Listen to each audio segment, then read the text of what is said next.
कहानी एक बुजुर्ग डाकिये की है। एक दिन एक बुजुर्ग डाकिया एक घर के दरवाजे पर दस्तक देते हुए कहा, चिट्ठी ले लीजिए।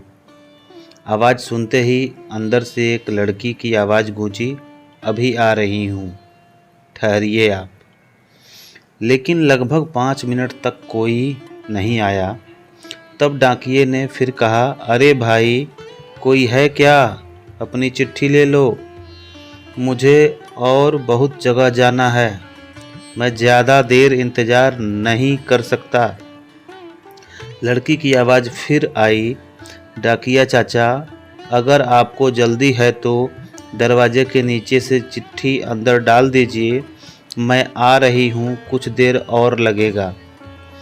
अब बूढ़े डाकिये ने झल्लाकर कहा, नहीं, मैं खड़ा हूँ, रजिस्टर्ड चिट्ठी है, किसी के हस्ताक्षर के बिना नहीं दे सकता, हस्ताक्षर चाहिए।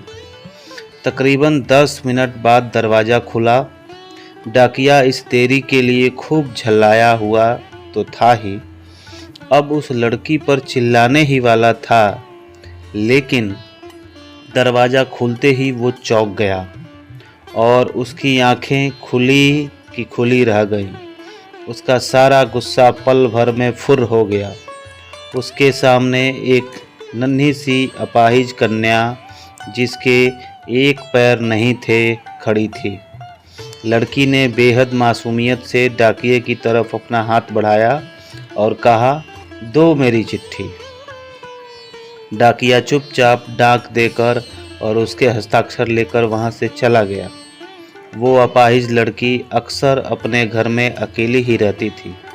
उसकी माँ इस दुनिया में अब नहीं थी और पिता कहीं बाहर नौकरी के सिलसिले में आते जाते रहते थे।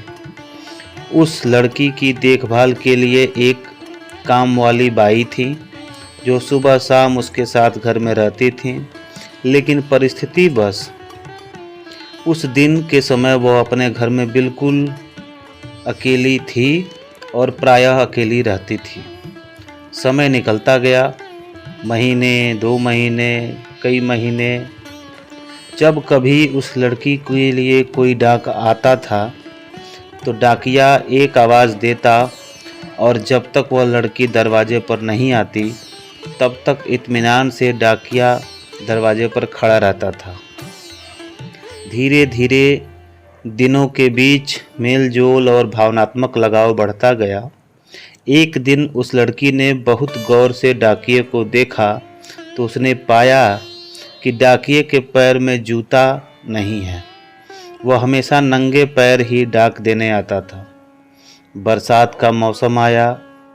फिर एक दिन जब डाकिया डाक लेकर चला गया, तब उस लड़की ने जहाँ गीली मिट्टी में डाकिये के पाँव के निशान बने थे, उन पर कागज रखकर उन पाँवों का चित्र उतार लिया। अगले दिन उसने अपने यहाँ काम करने वाली बाई से उस माप के जूते मंगवाकर घर में रख लिए। जब दीपावली आने वाली थी, उससे पहले डाकिये ने मोहल्ले के सब लोगों से त्यौहार पर बख्शीश चाही, लेकिन छोटी लड़की के बारे में उसने सोचा कि बच्ची से क्या उपहार मांगना, पर गली में आया हूँ तो उससे मिल ही लूँ।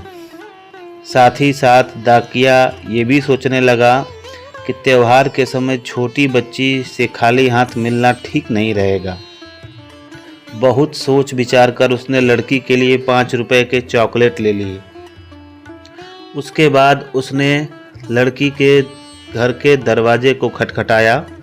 अंदर से आवाज़ आई, कौन? मैं गुड़िया हूँ, तुम्हारा डाकिया चाचा। मैं हूँ गुड़िया, डाकिया चाचा, उत्तर मिला। लड़की ने आकर दरवाज़ा खोला तो बूढ़े डाकिया ने उसे चॉकलेट थमा दी और कहा, ले बेटी, अपने गरीब चाचा की तरफ से। लड़की बहुत खुश हो गई और उसने कुछ देर डाकिये को वहीं इंतज़ार करने के लिए कहा।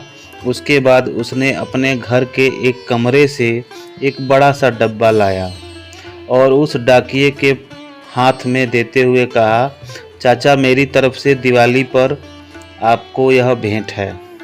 डब्बा देखकर डाकिया बहुत आश्चर्य में पड़ गया। उसे समझ में नहीं आ रहा था कि वो क्या कहे। कुछ देर सोच कर उसने कहा, तुम तो मेरे लिए बेटी के समान हो, तुमसे मैं कोई उपहार कैसे लूं बिटिया रानी। लड़की ने उससे आग्रह किया कि चाचा, मेरा यह उपहार आप लेने से मना मत करना, नहीं तो मैं उदास हो जाऊंगी। ठीक है, कहते हुए बूढ़े डाकिये ने पैकेट ले लिया और बड़े प्रेम से लड़की के सिर पर अपना हाथ फेरा, मानो उसको आशीर्वाद दे रहा हो। बालिका ने कहा, चाचा, इस पैकेट को अपने घर ले जाकर खोलना। घर जाकर जब उस डाकिया ने पैकेट को खोला तो वो आश्चर्यचकित रह गया, क्योंकि उसमें एक जोड़ी जूते थे। उसकी आंखें भर आईं और वो बिलखने लगा। डाकिया को यकीन नहीं हो रहा था कि एक छोटी सी लड़की उसके लिए इतना फिक्रमंद हो सकती है। अगले दिन डाकिया अपने डाकघर पहुंचा और उसने पोस्टमास्टर से फरियाद की कि उसका तबादला तुरंत दूसरे इलाके में कर दिया जाए। पोस्टमास्टर ने जब इसका कारण पूछा तो डाकिया ने वे जूते टेबल पर रखते हुए सारी कहानी सुनाई और भीगी आंखों और रूंधे हुए गले से कहा, सर, आज के बाद मैं उस गली में नहीं जा सकूंगा। उस छोटी अपाहिज बच्ची ने मेरे नंगे पाँवों को 2 जूते दे दिए, पर मैं उसे पाँव कैसे दे पाऊंगा। इतना कहकर डाकिया फूट फूट कर रोने लगा।